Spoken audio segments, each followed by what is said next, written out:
Ramagundam corporation అవినీతికి అడ్డాగా మారింది. కొంతకాలంగా కార్పొరేషన్లో జరుగుతున్న అభివృద్ధి పనుల్లో తీవ్ర అక్రమాలు చోటు చేసుకున్నాయి. దీనిపై విజిలెన్స్ అధికారులు విచారణకు దిగడంతో అక్రమార్కుల గుండెల్లో రైళ్లు పరిగెడుతున్నాయి.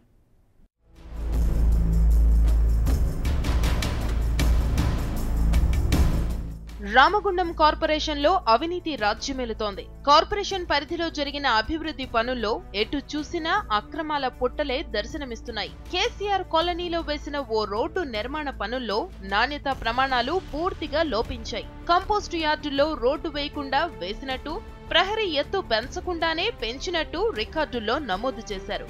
ఓ కాంట్రాక్టర్ పేరుతో 3.54 లక్షలు చెల్లించినట్టుగా రికార్డుల్లో స్పష్టంగా ఉంది. పారిశుద్ధ్య విభాగంలోనూ అక్రమాలు జరిగాయి.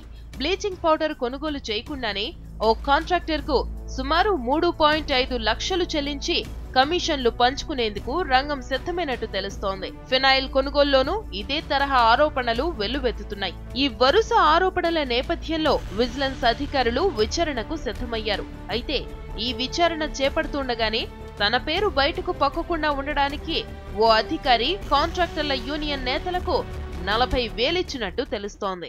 వేయని రోడ్లకు బిల్లులు తీసుకోవటం, డ్రైనేజీ కట్టక ముందే బిల్లులు తీసుకోవటం, ప్రభుత్వ డబ్బును సహా చేయటంలో కొంతమంది కాంట్రాక్టర్లు ఇక్కడ గనులుగా తయారయ్యారు. వెంటనే డబ్బులు రికవర్ చేసి తనపైన కూడా చీటింగ్ కేసు నమోదు చేసి మరి చేయాలని కూడా సిపిఎం పార్టీ డిమాండ్ చేస్తుంది.